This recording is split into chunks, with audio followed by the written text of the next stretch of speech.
This country here is really, really tough. Ben Johnson. Ben Johnson has been stripped of his gold medal for testing positive to using anabolic steroids. We're not free. We're still in slavery. I think Canadians just wish he would go away as an athlete and just get on with life. My mom's words of wisdom really kept me grounded. She came to me and say, son, go with God. Everything's going to be okay. I trained for almost 15 years. Whatever pain I have, would have to wait for 9 seconds. And the world record is gone again. And that is the greatest 100 meters the world has ever seen. They want me to go poor and begging and say, look at him. Was the first fastest man, and now he's poor. And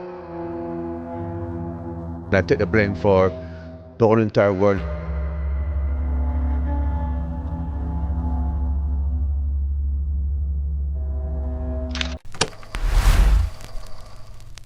Comedy masks the pain in society. And how did it feel going from Canada's darling in a matter of 72 hours, or was it 72 hours roughly? I think it's 3 days, yeah. 72 hours. Reading the first Black Canadian doing this, and then going to that Jamaican immigrant. How did that make you feel? Was that the headlines back then? Well, you know, I can answer this thing at this moment at right time, but I don't think it's for me the right thing to do and at this place. So I'm just going to blow it over. Because I know the enemy is watching, and if I say something like this, they're not gonna like it, which is I don't really care. But I'm just gonna live alone for the time being until the right thing at the right point in my life to do this. Yeah. But it was kind of hurt, for not only mostly Jamaicans, but mostly Black people in the Caribbean. We all come here, to make a good life and to make good family and live a good life and do the things that we need to do. And then with my situation is hanging on millions of Black folks that come in the country, which is not right. But that was said then, and that was going to hurt my mother and myself. It didn't really hurt me that much because I'm very strong mentally, so I don't really give a heck, so. Things roll off this man's back. It's crazy. Like he's just like he's been through some. Let me tell you. Yeah. So my mom take it very hard and everything like that. So I just say, you know what? I just leave it alone because I know my time will come to tell how I feel then and how I feel now. But this is not the right time yet. Yeah. Watching the documentary, like, it was weird because it was funny, but I also felt the pain. I really loved the relationship between you and your mom. And then that episode when she passed away, really, really, because I know my mom's still here and how I feel. But just for you to just go through everything that you've gone through, being an immigrant, representing Canada, being on this high, and then being stripped 72 hours later, which I know that wasn't the type of stripping you were expecting after winning the gold medal. And then, that the pressure of just, representing Canada and Jamaica. And then you probably felt some betrayal too, how you were covered in the media and I'm just thinking to myself, how can someone stay so militant and even make it to this point in life after going through such a huge devastating moment in front of the world where you're getting attacked by your own people, you're getting attacked by the Americans, media, maybe, you know what I mean? Like, how did you stay grounded and just continue on with life? Not to imply like, you should have given up or did anything crazy. Well, but most of my mom's words of wisdom really kept me grounded over the years. And even at that point when everything happened to me and she came to me and say, son, go with God. Everything's going to be okay, but I'm not going to be around to seeing it. But everything comes back where it's supposed to be. And I just believe that those days will come. And I didn't know that it would take 38 years later, but it did. And now I'm much wiser, smarter, and funnier than I was, when I was 26 years old, because I have the world on my shoulders and I take the blame for the whole entire world who using the same thing that I was doing, so to speak, as a scapegoat, you want to call it. That's exactly what it was. My mom said, when your problem is over, people don't start have their own problems. And then many people that was in my life after the new group comes in, they were just there just to reach themselves. Be a part of me. Yeah. Even at 1989, 88, 89, around that time, the Dallas Cowboys management team calls me. They didn't call me. They called my lawyer and said that we want Ben to come and play American football. Let's go. Really? And I haven't heard this. and, What? yes, Dallas position? Cowboys. Running back for sure. Wide receiver. Wide receiver. Wide Yes. receiver. Yes. There you go. And then the manager and the lawyer who was involved then, they were new to the business and they see me as a cash cow. So they didn't want me to go. But they said to me, Ben, we got something to talk about. Something come in that we want to talk to you about it. And they sit down with me and they say, okay, we got a phone call from the Dallas Cowboys and I want you to come and play American football. What do you think about it? I said, well, I'd like to go. I banned for 2 years and I can't run in the track, so may as well I just go over there and make a living. Did you know how to play football? Yeah, well, any athletes on this kilometer. Were you thinking soccer Sports when they guy. said football? Were you thinking soccer when they No. said football? Okay. 'Cause That's why I said American football. So they put words in my mouth. Oh, you don't want to play football. You might get a broken leg or broken knee, and you really want to run track again. And 2 years later, you're gonna have a reinstatement and stuff like that. And they put words in my mouth. Then they will come and say, yes, this is what they want me to say. So I did say, you know what? I don't want to do football. Then I went back and I tell Charlie going, are you stupid? You're banned for 2 years. Go and play football. Yeah. I mean, they won't play for the first year. Yeah. They'll train me for the first year and play me the second year. $2 million. $2 million. I don't take it. How do you feel about that decision now? I feel real bad. I feel real bad. You could have won a Super Bowl with Michael Irvin and Emmett Smith. I guess. There is some mistakes I make in my life, and this is one of them. Oh, okay. Yeah. Speaking of not mistakes, but like situations that you could have won greater now. That scene in the show where you wanted to buy the property, and how much it's worth today. Was that a new market or was it? That was in Markham area. Okay. Markham, I want to buy some properties because I have so much money in my account to buy some properties because property was very cheap then. And it was good. It was a good thing for me to do then to invest my money as an athlete and something to fall back on. But they know what they were doing. They know that. They said to me, Ben, we heard that you have 4 cars and a few properties. Well, it's against your amateur status. And if you doesn't put the money back in your account, you're gonna lose your amateur status. So they used the rule book against me, which should not allowed, but I didn't have anybody watching my back, right? To know the legalities and the law and regulation. And that's what these people does. They sit down behind their desk with big books understanding the law, and they come and post it on you where you don't have time to do that because you're busy training 6 days a week. Yeah. So all these events happened like world. 38 years ago. Like all these things happened 38 years ago. Everybody likes to think Canada is such a progressive place, such a safe haven for Black people and people of color. You could safely say that it wasn't, and it hasn't progressed from what I've seen in the last 38 years. You could safely say that. He's trying to get you to say some shit in front of the enemy. No, So I don't know. No, not at all. Because I would say probably about 15, 20 years ago, me and my friend was just talking about, the law here and how people treat people here and people that. And some of the officials and the government from South Africa Right. has to come up here and learn how to deal with Black folks and the legality. That's all, but it is. Yeah. So this country here is really, really tough. Yeah. They I mean, use the. we probably might able to walk out of our house every morning and do this and do that and do things. We're not free. We're still in slavery. Yeah. Still in slavery, man. Yeah. They used the. I think they did some research on how Canada was dealing with Indigenous people before they put in their apartheid stuff in South Africa. Jesus. So like Wow. so Canada's been at the forefront of a lot of things, Yeah. including We're just so polished about it. including racism. Yeah. Like it's Yeah. So, not new. so at the time, you probably felt a sense of betrayal by Canada when at the peak of On the peak of my career, Yeah. they should have come and supported me and backed me up, and they didn't.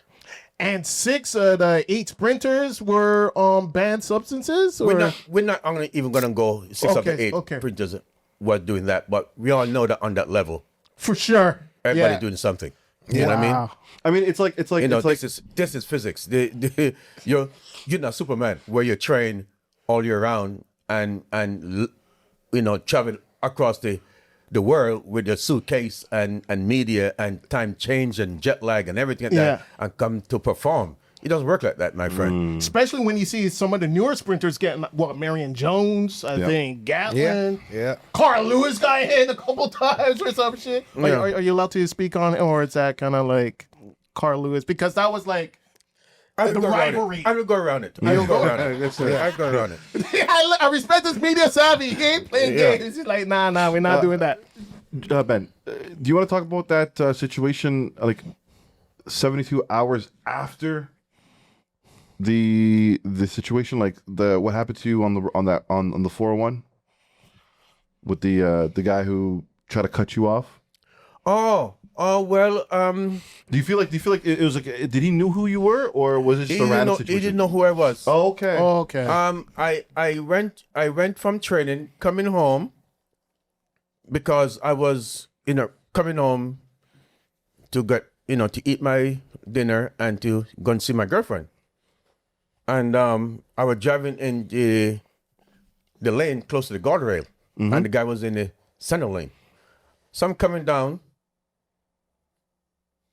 doing maybe about 140, 150, and point blank, he cut me off.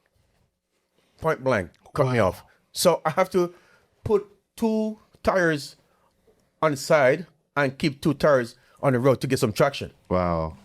Right? So I look at him and I say, this guy's crazy. Maybe he didn't see me. So I brake, drive in the 3rd gear, and I come back in, and you do the same thing again. The same thing again. And then I have one of the starter's pistol where you use and start the race. Yeah. So I have one in my back. I was just finished doing some starts, and I pointed at him. And he took my license plate number, and I went home. And about an hour or so later, I knock on the door, and the police outside. I said, I heard that you point a gun at somebody. Can I see the gun? I said, it's not a gun. It's starting a pistol. I said, can I see it? And then I reached my bag, put it on, I showed the officers, and it's okay, look at it. And they say, he charged me for that. And then I have my lawyer get involved. And they take a fingerprint of me and at the desk, and he was coming towards me. And then he just recognized who I was. And he said to me, right in front of the officer, I'm my lawyer. If you know that it was Ben Johnson, he'll have killed me. So I look at my lawyer and I say, where's justice? Yeah, that's crazy. Yeah. That's wild. What's going on here? That's crazy. Right? Did you feel the racism on a daily basis after, like in the 90s, like everywhere you would go, restaurants, or I'm gonna put it another level. I'm gonna go up another notch. Something I never said before for all these years, but I'm gonna say it now because this is the time to do it. Ooh. I think as a black man on that level, driving a Ferrari and a few cars, and also wouldn't make a lot of money if everything never happened to me. With a black man, you make a lot of money, have that power, and messing with the ladies, they don't like that very well. So they have to try to bring me down as much as they can. But when I look and see what they're doing, I said to myself, let them have their fun, because it's gonna come back, right? You're a strong man. And it took me that much years to come and say, yes, this is what it is, this or it is. Now I'm making fun of the situation, which is it is a joke to me, because the whole entire situation is a totally joke. It's a dirty thing. It's a dirty sport. It's and that's why I just leave it that way. So that's what it is. Yes, sir.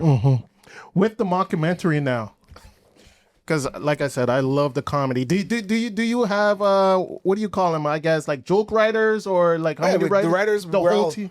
we're all right. We're all joke writers. We're all comedic script writers, screenwriters, all. And you say no, that works, that doesn't work, or is it a collaborative effort? So my job is I wrote a couple of the scripts, and my job as a showrunner is to decide what gets into the scripts, and then once we hit the set, then I'm helping to choose the directors and all those sorts of things, and then the directors will do their thing. We collaborate on those things, and then in the edit, I'm also steering everything. So yeah, everything that kind of like.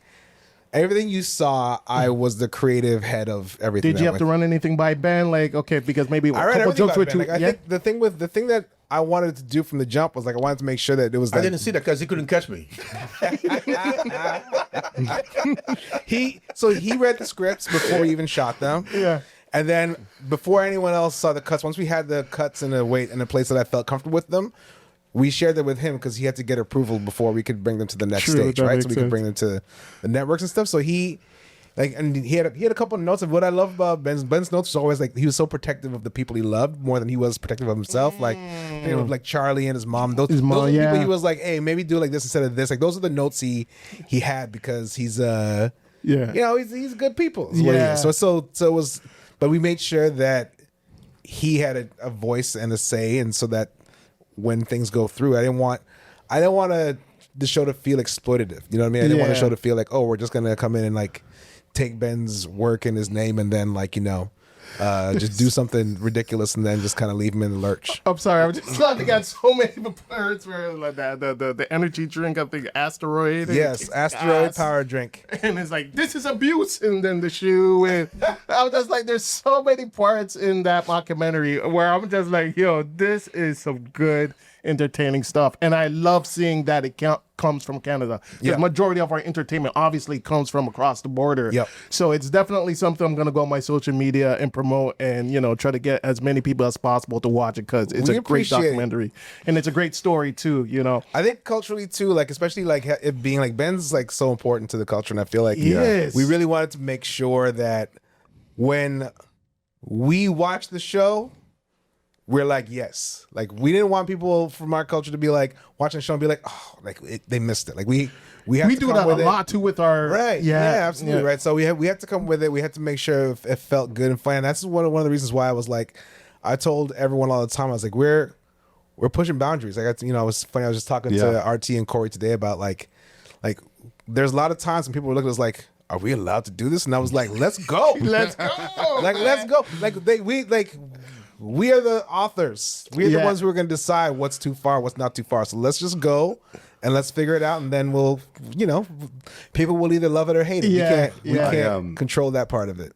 Salute to you. I was smiling and crying, like happy tears while I was watching this because it's Black excellence. It was amazing to see how much effort that was put into Ben Johnson's story.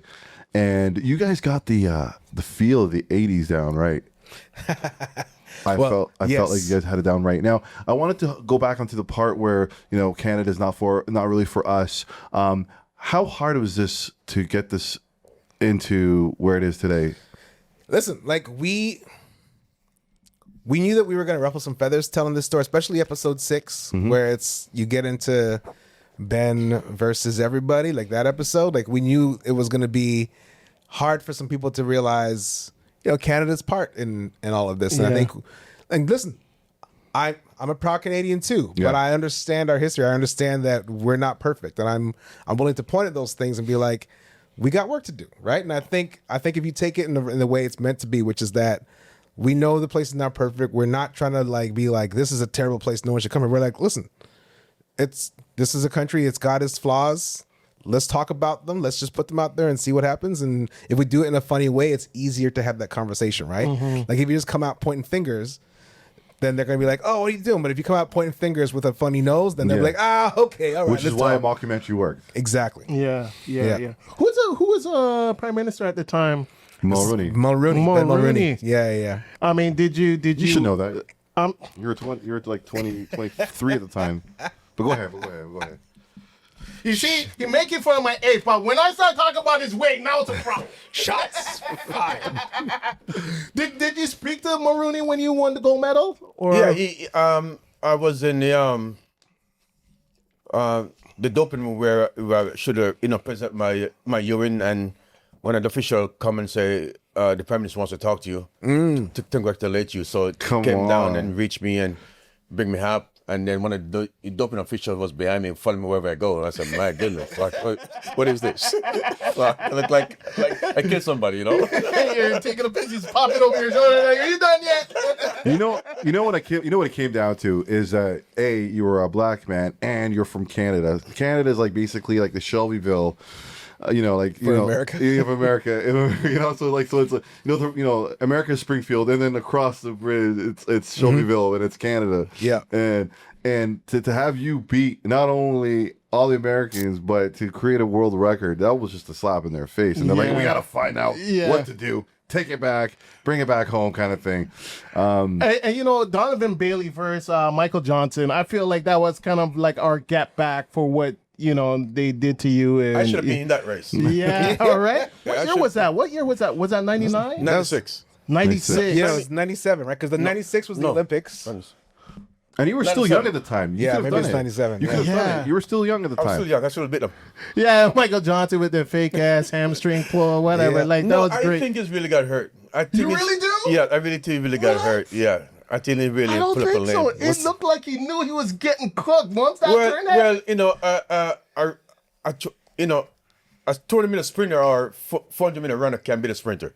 There's Yeah. no in given day. Can't Yeah. happen. So we know that Donovan was going to win that race. And he's Jamaican. And he's Come Jamaican. on, give me a break. Like, you have no chance, buddy. I got to give you credit too, because you're the reason I lost my virginity. The girl. No, I'm telling Are you. blaming me? I told you. I was 10,000 miles The away. girl I lost my virginity to said I look like you, and you made it cool to be dark skinned to shorties in Okay, Cambridge. so if it does, so where's mine?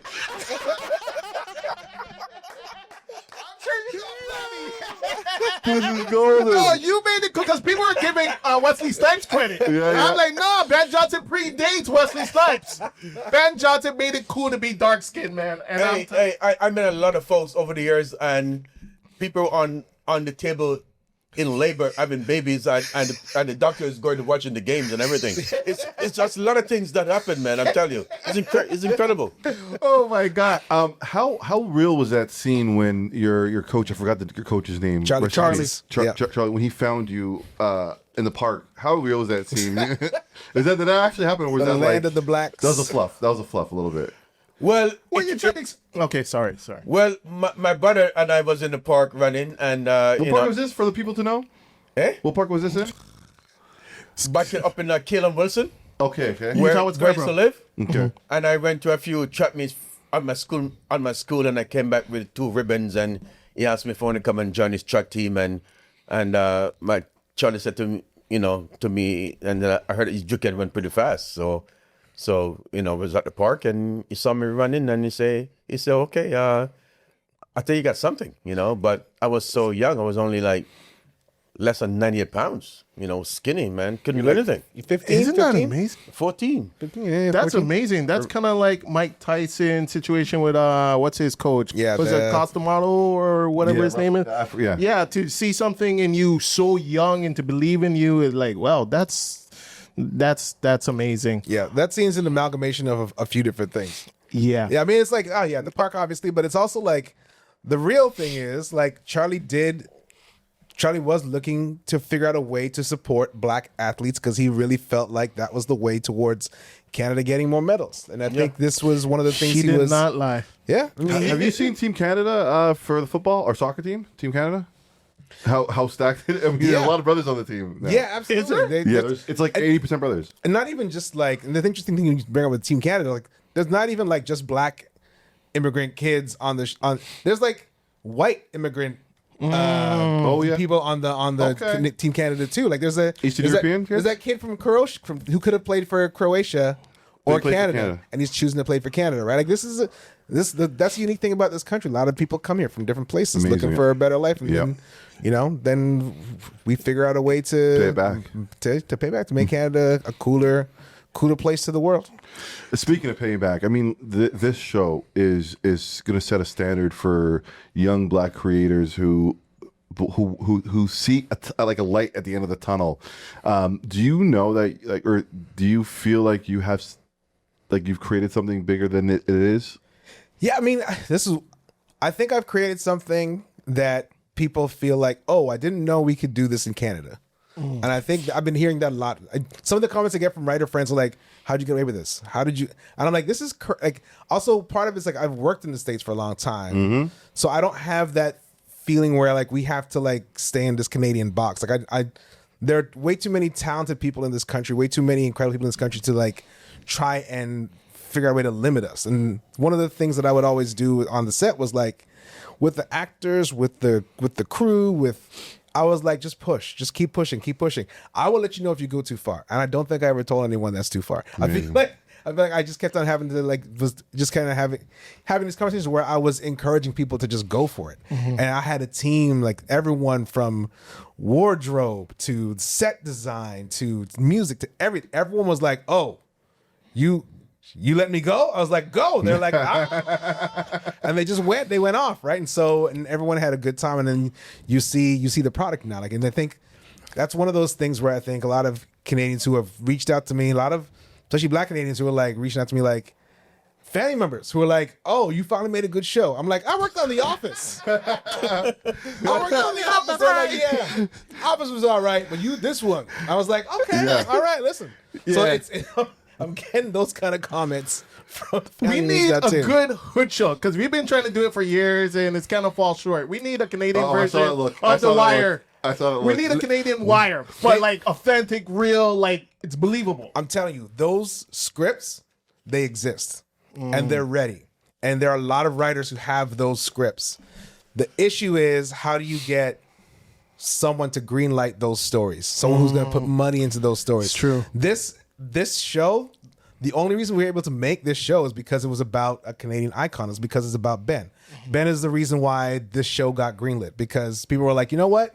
Ben transcends race in this country. Yes, absolutely. A lot of his stories about race, but he transcends race in this country, because when I hang out with him, it's not just Black people turning to see, oh my God, is that Ben Johnson? It's everybody turning to see, oh my God, is that Ben Johnson? Not just in Canada, all around the world. So because of him, because the story's about him, we can get the show greenlit because we knew we were going to have an audience from really all around the world that were going to be vibing with it. It's harder when you don't have that source to convince a broadcaster, like, I've got this great hood story. I've got this great story about Black people in Canada, whatever it is. And they're like, oh, are the people in Saskatchewan going to dig that? And I'm like, yeah. They will, because I truly feel like the more specific you are with your stories, and the more relatable they can be. Yeah. But if you try and make a generalized story, it's not going to be relatable, because no one sees themselves as a general individual. You're a specific individual. And so you need specificity in your stories to connect with the people in a specific way. Yeah. And my story didn't really tell or Celine Dion need to get behind this. Sorry, go ahead. I said my story didn't tell the way it's supposed to be in a long time. So this is something, It was time. It was time to hear it the right way. If you could give a message to yourself in '88, Ben, the young fellow who got stripped a day later, what would you say to him today? I would say, don't worry, have faith, believe. If you know that you didn't do anything wrong, just keep going through life. Don't stop. Just keep moving forward. And, it's not the end of the tunnel. There's a light at the end of the tunnel, but it's not going to be easy. It's going to be very tough. But just keep moving forward. That message, if you heard that message and your old self were to hear that hear that message rather, what wonders would it have done for you? Like, do you think it would help it out a lot more? I'm not saying you felt pain, but there must have been some sort of a withdrawal from society at that point. the message that you just give yourself, would you think it'll keep you going? Well, my mom words back then keep me going. Yes, sir. Saying that things will be okay, son, but it's going to be very difficult moving forward. Yeah. And when your situation is done, people will have their problems. So that's what she said. I'm gonna just to add on to something you said about withdrawing from society when this was all going down. Tell them what you were doing when when all this is happening, and then everyone thought you were in your basement while all the press is outside your house. Well, the press camped out of my house for about 6 months. They were ordering food, me eating pizza. I looked through the curtains. I saw them. Crazy. And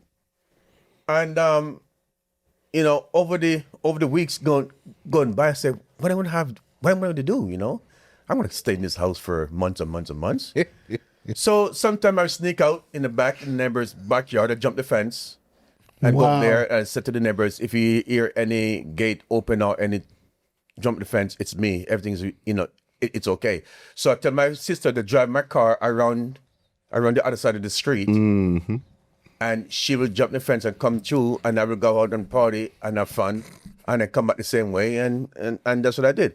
and over the years, you know, I have a lot of movies because I love movies. Yeah. So I used to sneak out in the back and go to Sunday Record Man and buy a lot of movies, and I have those movies to show you that I have over 500, 600 movies. VCR movies that I buy at Sunday Record Man back in those days just to keep myself busy and the press is outside his house like any minute now. Eating pizza. He's gonna come outside. We're gonna get all the video. But even that was the case back then, and it was the case back then.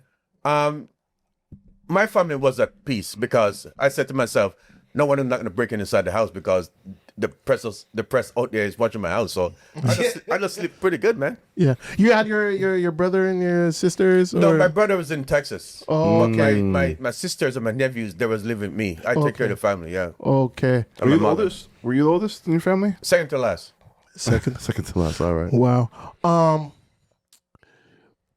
How do you feel about track now? Like, do you still watch, like, you know, some of the new bloods? I don't watch too much of the track meets now because I heard about it through friends or on social media. I see it pops up on my phone and I look on the races, but I don't really engage that much. Yeah. Because of it, because I did my time and I did what I came out to do on this life. Mm-hmm. So for the young generation to go on and take it from there.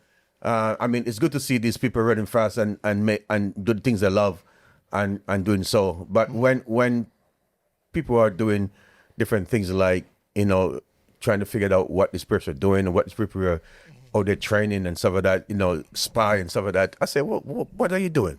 You know? Yeah.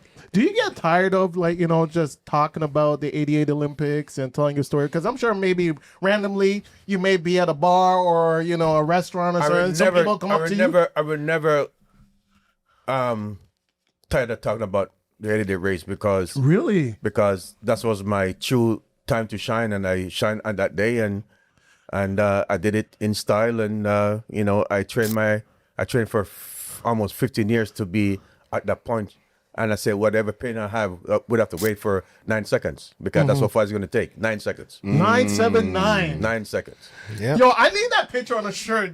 Oh man, that is such an iconic thing. Oh my god, I love it. I shut down 9 meters out. 9 meters you out. did. You slowed down. And the person who read my book and asked me, "Why you shut down at 9 meters out?" I said, "When the clocks reach 9 seconds," I said, "I'm confident enough to turn around and say." No one not supposed to be there 9 seconds flat. Let's go. You're not supposed to be there 9 seconds flat. I'm gonna do it. I'm gonna get that finger. So that was it. That was the moments. Wow. So what's next for you? What do you got in the top? Because now, like I'm a fan. I'm a fan now. Oh, for me? Yeah. Oh, sorry. Oh, Yeah, yeah. sorry. What are you man. doing next? Sorry, man. You get something to eat? Well, I guess I'll ask you that question after. But My mom said my wife hasn't born yet, so I'm still. Oh my God. I'm still looking for my wife. I'm 64 years old now. are you? And, Are you looking for a wife? I'm looking for a wife, but Really? you know, Ladies. in time. Okay. Anyways. What am I doing? I'm developing a lot of different things. I'm developing a lot of TV. Like, this is a thing with TV writing and film writing, like you just kind of get to a place where you're like you're developing a lot of things, but as a creative, you're waiting for someone to be like, okay, here's a bunch of money to make this thing that you got, right? So I've got a few things that I'm kind of like creating, comedy, drama, like feature stuff, and I'm just trying to figure out. I'm trying to figure out what's next too. But I think one of the things that I'll continue to do is continue to make comedies, continue to be a mentor for a lot of writers coming up. Yeah, that's kind of the plan. I'm just and maybe you could tell people where they could watch the mockumentary. And I know I'm sounding like I'm wrapping it up, but I'm not. I just kind of want. No, yeah. So it's just so funny because people always, it's Paramount and Game TV. They both done a really good job of like putting themselves out there, and there's a lot of press out there. There's a lot of like ads out there, which is great because that's not always the case. Sometimes you make a TV show, and then you're like, I made this show, and they're like, cool, we'll put it on TV, and whoever watches it watches. I'm like, shouldn't you market it? Yeah. But they did a really good market. They're doing a really good job with the marketing. So it's on Paramount Plus Canada, and it's on Game TV. It's streaming on Paramount. It's on linear TV on Game TV. I always tell people, like, people are like, do I have Game TV? If you have cable, you might have Game TV. There's a good chance. If you happen to be watching TV and sometimes you're like, you see Supermarket Sweeper or like Bumper Stumpers or like $25,000 Pilgrim, there's a good chance you have Game TV because that's where all those like old game shows are. Yeah. And then in the evenings, they're playing like Ben Johnson. And they've been playing the hell out of the series. Like they've been playing it a lot. I streamed it on Amazon. Oh. And Amazon, you can do it through Paramount, which is part of the Paramount package, right? So so Amazon, you can go to Amazon and get the Paramount, but however you can get Paramount, that's the way to stream it. Ben, we got to make a petition for you. We got to get you the Order of Canada. A petition? Yeah, petition. We're gonna get you the Order of Canada. Order of Canada. Oh, they got it already. Do you have the Order of Canada? Yeah. I should have done my research. 1987. Yeah, he had. You got the Order of Canada in '87? Yeah. That's crazy. That's crazy. 979. Too slow, but That's funny. That's funny, man. Only few people can get that. Do you have to wear the pin still? Because anytime I talk to Tanya Williams, she has to wear that pin. It's somewhere in my archive or somewhere. I don't know where it is. Supposed to be wearing it, man. Hold on, so you're not playing around. You actually have the Order of Canada. Yeah. That's amazing. I got a picture too. I got a picture of everything. Did they try to take it from you after the steroids? No. Okay, no. good. Amazing. Yeah, I don't know what the Order of Canada is, but it sounds cool. People like Ben Johnson get the it. gold medal that they took away from me, it's still on the shelf waiting for me to get back. Really? Yeah, just waiting. It's just waiting. Yeah. Soon they'll see. They'll see the error of their ways. So what does Ben Johnson do for fun besides watch movies? Like, what do you do on, like, your day-to-day? Do you have any hobbies? I spend some time with coaching some youngsters and stuff like that. I got one of my guys who I coach now is in the States on a scholarship. Nice. Abraham is from Sunnydees, but he was born here. He's doing very well. And I got young generation also wanting to get a scholarship to the States, So I have a few group of kids, mentor and stuff like that, guide them down that road. So that's pretty good. So being black in 1988 and being black in 2026, I know we harped on this a little bit, but I just want to talk about, because you are Mr. Canada. You're like, when it comes to like thinking black Canadian, you are the person who comes into mind. And I know it sounds crazy. It's a big title, but this is the truth. I'm going to say this before you finish your question, but I'm going to say this. In 1989, when they had the inquiry, even TSN, nobody knew what TSN was. Everybody started watching TSN because of everything was on that program. Everybody started watching. So I make people a lot of money. Yeah. Newspapers across Canada. Controversy sells. And when I want to invest my money, it wasn't there for me to invest because they knew exactly what they were doing. Not they want me to go poor and begging and say, look at him. He was one first fastest man and now he's poor, he's got no money. This is what they're trying to achieve. But as long as I got breath in my body and I can move, that never happened to Ben Johnson. Now, are you proud of the Canadian black culture as a whole? Has it progressed over the last 38 years? I think a lot can be done, and still can be done as we as black folks in this country. I think we have time to really get together and start trying to bring one of us down or bring one because someone is doing better than that. That's not the way it is. we have to help each other together. The Jewish do that. When phone comes out, like Apple phone comes out, and people run up by Apple phone, they have maybe like 16, 20 million people buying iPhone. They should be all streaming Ben That's what Johnson. they did. The Jew, they're going by shares. Yeah. They're going by shares. Yeah. You know? Do you ever follow up with any of the news broadcasters or the people who talked about you negatively in media? You ever like see them on the streets like, yeah, what's up? I heard you talking shit. I met a lot of people on the streets, and they talk about where I was, where were they, and I said, I know where I was, you know. So you know, have any of the news anchors or anybody who's pushing it? Because like nowadays, the people in the news, like the people quote unquote news broadcasters or what have you, they're all negative. And I'm pretty sure it was similar to how it was in I'm pretty sure it is similar to '88. Yeah. Do you have any personalities who really gave you hell? You ever follow up with them and tell me, oh, you're a pretty shitty person to me? Well, I don't want to say those kind of words because I'm not kind of person like that. But if somebody attacked me in a different way, I would say it. But the people that in the news and the boss would tell them what to say and what to write and what kind of questions they want to ask you. So sometimes I have to go around and answer it in a different way. So even that I was at different TV stations, and the person come and go, oh, what example are you saying about the young kids or watching you and stuff like that? I said to them, I said, why are you always bringing young kids in this type of topic? They don't understand anything what's going on. Besides, I don't get paid to be a role model for kids. This is a professional level. This is a different league.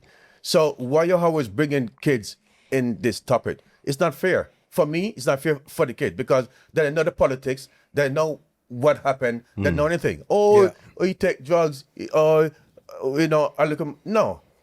Trying to make this is one of those things with Ben too. Like when just getting to know him over the last 6 years, and so like he is like so strong-minded about those kinds of things that people can attack and those ops can do whatever they want to do. He's moving on with his life. He's not dwelling. I don't know how you do it, man. You know what I mean? Like he's not dwelling about all that stuff. He's trying to find the positive, and that's why doing this as a comedy made sense because he's not.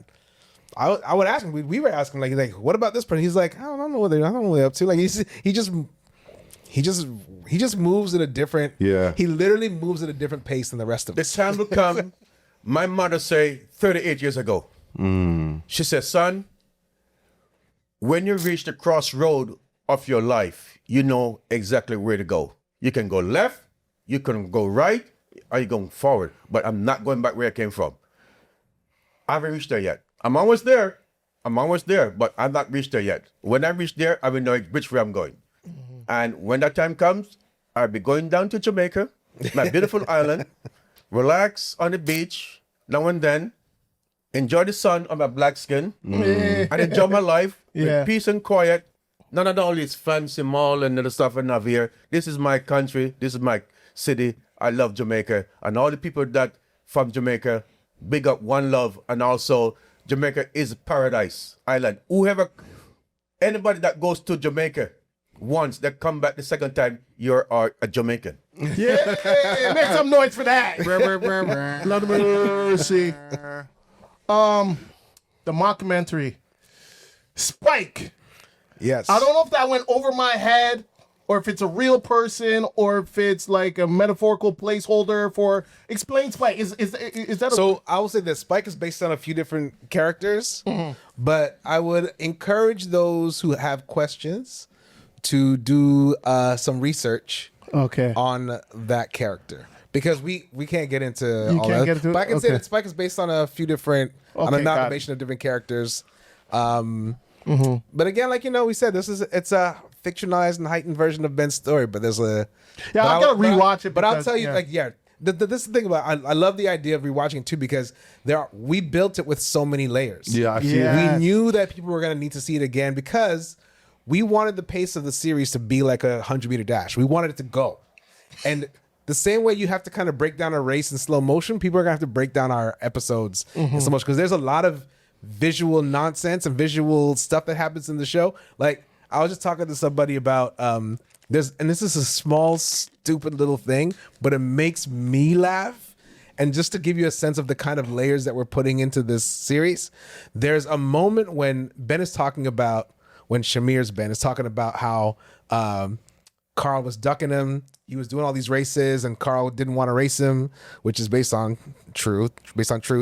And in those little flashes of like newspaper articles, and one of the newspaper articles is from like Birmingham, Alabama, like which is where Carl Lewis is from. And I said I wanted it to be it's Birmingham, so I wanted it to be like Klans members like in the background of that photo.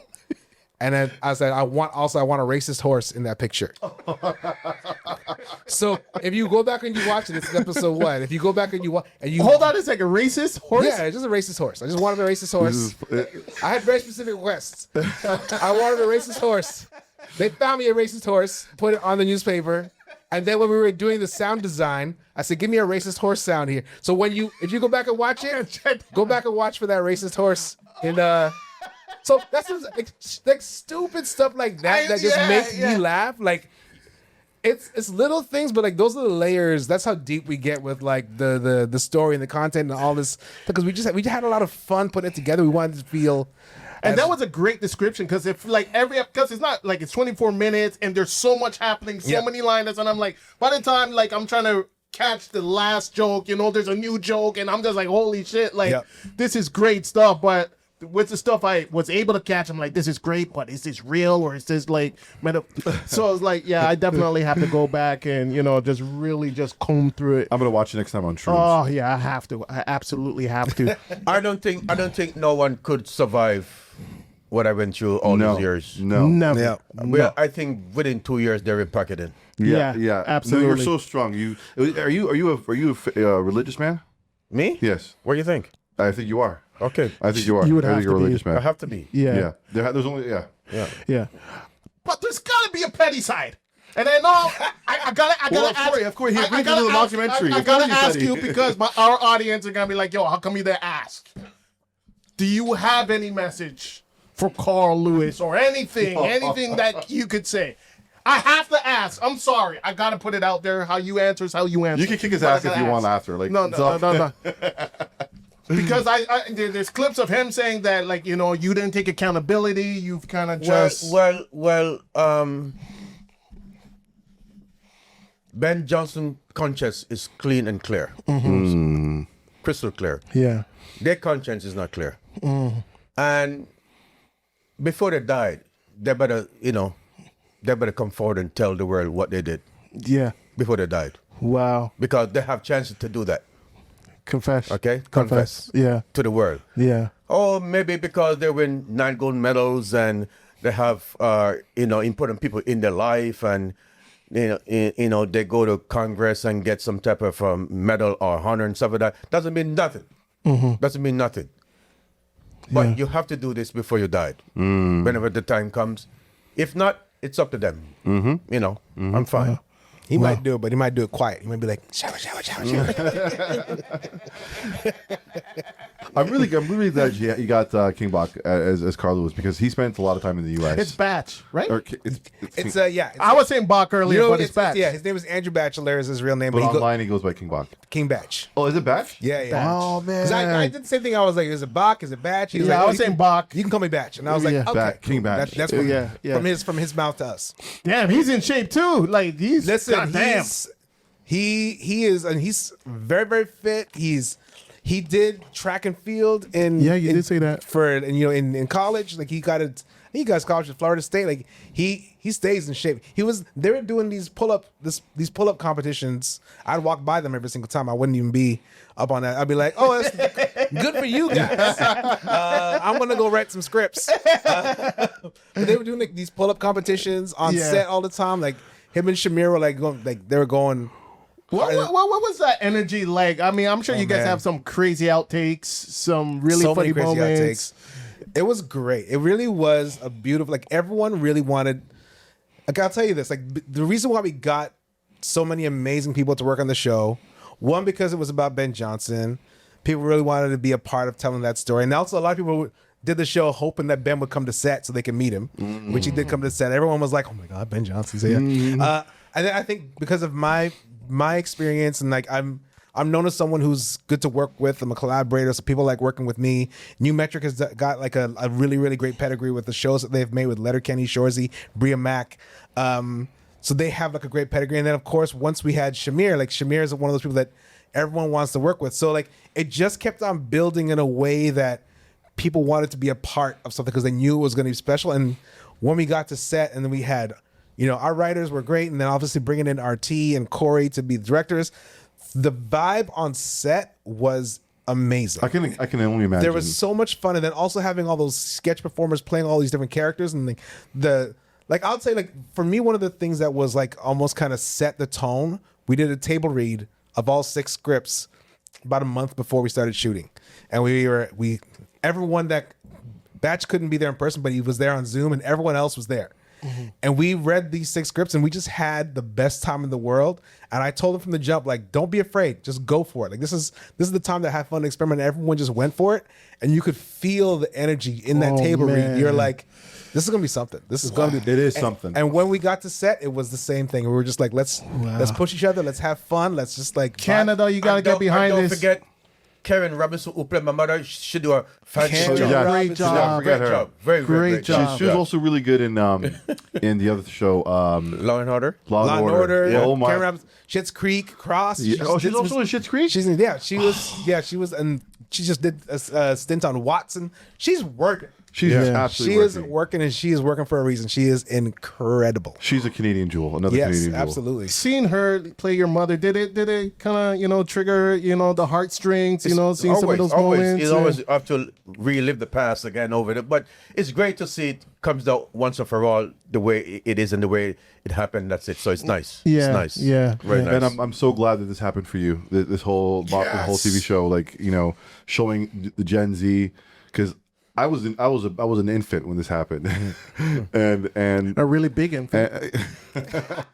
funny guy here. Don't quit your day job. But and now it's just not me. It's the Gen Zs who are gonna relive this and look at this because they're the same age as you were at the time. Even the alphas, I'll say, like my 12-year-old son is watching the show Is he really, eh? and over and over, and he got to meet Ben at the premiere. He was like, "Oh my God, that's Ben Johnson."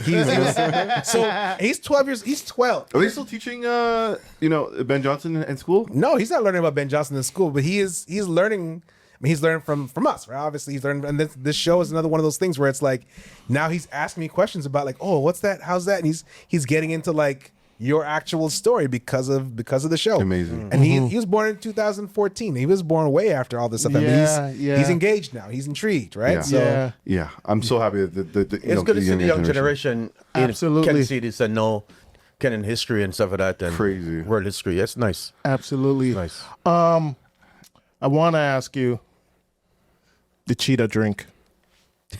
Uh-oh. I have to ask. That's one mistake too I make too. But I can explain to that too. I can explain to it. What happened there? Like, what was the process like? Someone came to you, said, I have an idea. After my mom passed, I just went silent for almost like 8 years. Just silent, utter depressed, just do my own thing, enjoy my life. Because, if you know my history on my years of living, I always live with my mother and sisters. Mm-hmm. And when my mother was not here and everybody was gone, it was my time now to be at peace. Yeah. So I live at home by myself for 6-7 years, and it was just nice not to hear any kids screaming and kids yelling and fighting each other and run up and down. It was just nice. Yeah. And I just do my thing, do my errands, go to the track, train, take care of myself, blah blah. Travel now and then, once in a while, and then it came to my mind and said, "Wow, I'm under this limelight for a long time. I didn't want to get back in there, but then I just get a phone call from Frank D'Angelo and said that he got something that he wants to talk to me about. Went to his office and he goes, I have this drink called Cheetah Drink, and this is a script, and I want you to say a few words by saying this, and we have an audience of, people there will cheer you on and make a lot of noise in the air and scream. And I said, do I really want to do this? Or then I look into it, and I say, a cheater, fastest cheater in the world, or a cheater, they twist it, they twist it in a different way, all the time. So I say, you know what, I don't give a heck. Yeah. They pay me very well. Yeah. So I just you got the bag. At least you got the bag. And then right? after it was heard and here, the media contact me and say, why are you making fun of us, fun of the track and field and making fun of? I say, what? I said, why not? It's not a joke. Yeah. Why do you care? Mm-hmm. Right? I have to make a living. I have to do something. Mm-hmm. Yeah. So that get me back into the limelight for a while. Yeah, it definitely went viral before viral was a thing. Yeah. I remember a lot of people talking about it, and So that one the mistake I make. The other mistake I make in '91, where off my money was gone out of my off account. Mm-hmm. I was in Monte Carlo for a track meet, and just before I run, like a few days, we have a few days to relax. So I just walk around. Go to the shopping mall. Then look at shopping mall plaza there. Walk around, and I looked down the hall and I saw a real estate sign say apartment for sale.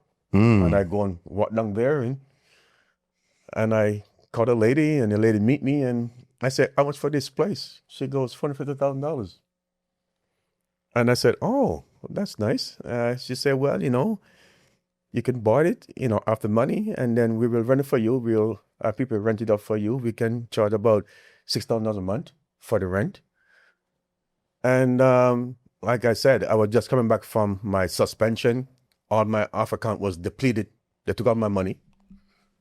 So I was just coming back to make a lot of money, and I didn't want to put out $300,000 or $400,000 in one shot. But she said that I could pay it over a period of time because all my races was over a period of time, which is I could have done that. Didn't do it. The same apartment now, $7 million? $20 million. Yeah. $20 million. Yeah. What? Yeah. Yeah. $20 million. My God. I have Formula One there every year. Monte Carlo, you go there in September, it's dead. You go there around, say, May, June, July, you have maybe a couple million people. Oh my God. Busy. Well, I've Big never money. been to Monte Carlo. Yeah. Me neither. It's just crazy. I mean, I went to a few clubs in Monte Carlo, and the French, the ladies that they wear in the dress, they don't wear nothing. And it's elegant, it's classy, and they just show, and you can see everything. And you were knocking boots. you were definitely knocking boots. Knocking boots, taking it back. Yeah. So I make some mistakes, and this one of the mistakes do I make. Yes, sir. Yeah, I should have bite. I feel like there's so many lessons in your story, for the upcoming financial advice, telling young kids how to. Because you hear those stories with athletes, young athletes. I watched Mike Tyson's one-man show. He spoke about, his fortune and how he lost that. And, but he says he's happier without the money than he was with the money. With the money, yeah. But at the same time, just like black ownership, finances, having life insurance, these are things that are crucial and important that, any kid coming up in track or rap or future, acting should know about. And I'm glad that you're on our platform sharing some of these stories, I have a lot of stories, but we're talking till tomorrow morning. Yeah, absolutely. I think we should wrap that up. Yeah, on that note, we want to thank you so much, Ben Johnson, for coming by. Yeah. This has been an honor. The inner kid of me, like flipping through to the history textbook and seeing your photo, and having you in front of me. I'm about to send a message to my grade 8 history teacher right now, actually saying, my mom is like, I told her, she's like, yeah, I'm about to tell my mom that. Well, I'm about to take a photo of you after and post it online, saying my prices went up. But this is Black Mob, and this is Steady Mobbin Podcast. I got dark chocolate, yeah. And we have Anthony Farrell. I'm not gonna fuck it up. No, you can fun by the barrel, man. Farrell. By the barrel, Farrell. Anthony Farrell in the It's motherfucking Pharrell. building. Yeah. And we have Ben Testarossa Johnson. I don't care what you guys have to say. And the enemy, more fire. Let's go. There's a couple of emotions. Yeah, food creates emotion because when you're hungry, you want the food that you want. Friends create an emotion because when you go and you hang out with your friends, and you go and have a good time with your friends. And especially if they're your old friends, so they have history on you for time. But music, why do you think all these older people sit there and still listen to 70s classic rock? Because they remember where they were on that moment when that song was playing. And they remember, because I remember the first time I ever heard Who Shot Ya from Biggie Smalls. Cheers. I love that track. Yeah, is that audio fucking good on that? We'll fucking wing it. We're gonna wing it.